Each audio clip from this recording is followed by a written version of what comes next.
Alright, तो कैसे हैं भाई सभी लोग। तो आज की जो वीडियो है उसमें मैं प्रोग्रेसिव ओवरलोड की बात करूंगा। तो सबसे पहले तो प्रोग्रेसिव ओवरलोड के बारे में बात करने से पहले एक बहुत इंपॉर्टेंट चीज़ है, उसके बारे में बात करते हैं। तो देखो यार, जो बॉडी है ना वो इस तरीके से डिज़ाइन करी गई है कि वो जो चेंजेस है उसको अडेप्ट करे। तो अगर हम ओवर द एक्सटेंडेड पीरियड अगर हम कोई चेंजेस नहीं करते अपने वर्कआउट्स में, अगर हम कैसे चेंजेस कर सकते हैं।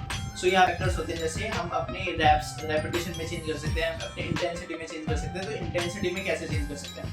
फॉर एग्जांपल कोई भी हम जब कोई भी बॉडी पार्ट की एक्सरसाइज कर रहे हैं तो उसमें किसी भी मूवमेंट में एक पॉइंट होता है जिसमें हम होल्ड कर सकते हैं। फॉर एग्जांपल जैसे अगर मैं बाइसेप्स मार रहा हूँ तो मैं अगर ऐसे बाइसेप्स मार रहा हूँ तो मैं इस वाले पॉइंट पे होल्ड करके रख सकता हूँ। तो इससे क्या होगा, जो इंटेंसिटी होगी, ठीक है, जैसे कि आप देख सकते हो इंटेंसिटी बहुत बढ़ जाएगी, मेरे टेंशन और इंटेंसिटी बढ़ जाएगी मेरे बाइसेप्स पे। तो इंटेंसिटी तो हम ऐसे बढ़ा सकते हैं, प्लस इंटेंसिटी तो ऐसे बढ़ा सकते हैं, प्लस आप अपना जो टाइम है वो बढ़ा सकते हैं। तो टाइम कैसे बढ़ा सकते हैं? रैप्स के अकॉर्डिंग, रैप्स बढ़ा के तो टाइम ऐसे बढ़ा सकते हैं। सो ये 2-3 फैक्टर हैं जिसको हम चेंजेस करके इसमें हम प्रोग्रेसिव ओवरलोड कर सकते हैं। तो अब प्रोग्रेसिव ओवरलोड होता है क्या, इसको समझते हैं। तो बेसिकली जो प्रोग्रेशन का जो प्रिंसिपल है वो ये बोलता है कि जब हम अपना किसी जो भी मैंने फैक्टर्स जो भी मेंशन करे, जब उसमें से हम किसी भी चीज़ में जब इंक्रीज करते हैं, जैसे मैंने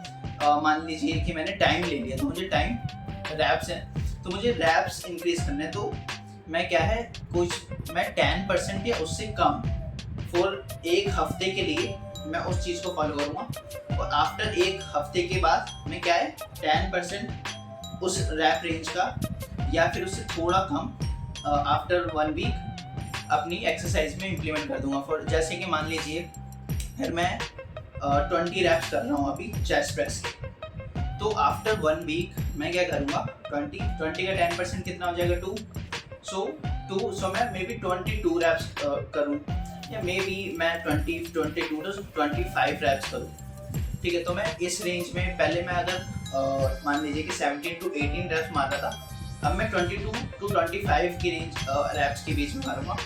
सो ये डिपेंड करता है आपकी कितना वेट उठा रहे हो, ये इस पे भी डिपेंड करता है। तो ये एक जनरल बात कह रहा हूँ मैं, जस्ट एग्जांपल के तौर पे आपको समझाने के लिए कह रहा हूँ। सो प्रोग्रेसिव लोड का यही मतलब है, राइट। अगर एक चीज़ जान रखना, अगर आप प्रोग्रेसिव ओवरलोड नहीं करते, अगर आप अपने मसल्स को लंबे पीरियड तक आपने ये चेंजेस कुछ नहीं करते, प्रोग्रेसिव ओवरलोड नहीं करते, तो ये मसल एट्रोफी भी हो सकती है। मसल एट्रोफी का मतलब ये होता है कि मसल जो स्केलेटल मसल का जो फाइबर है और जो मसल की स्ट्रेंथ है वो अपनी उसमें लॉस होना, ठीक है। सो ये एक ये अच्छी चीज़ बिल्कुल भी नहीं है। तो इसमें बेसिकली जो मसल है वो थिकनिंग होती है, मसल आपकी थिक होती है। सो ये इसका डेफिनेशन डाल देता हूँ स्क्रीन पे, ये रहा, ठीक है। सो ये मसल एट्रोफी का मतलब है। सो अगर वीडियो पसंद आई हो तो यही था आज की वीडियो में। सो मैं बस आपको प्रोग्रेसिव ओवरलोड के बारे में समझाना चाहता था। यार देखो, बहुत ही सिंपल सा टॉपिक है, बहुत ही बेसिक सा टॉपिक है।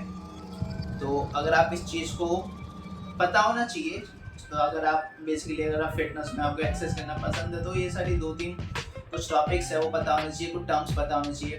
तो नेक्स्ट वीडियो में भी मैं टर्म्स पे बताऊँ, बाकी एक हाइपरट्रॉफी पे भी वीडियो बनाऊंगा, उसको ज़रूर देखना। सो आज की वीडियो में बस इतना ही है। अगर पसंद आई हो वीडियो तो लाइक और फॉलो कर लेना और शेयर भी करना है वीडियो को। तो आज के लिए बस इतना ही।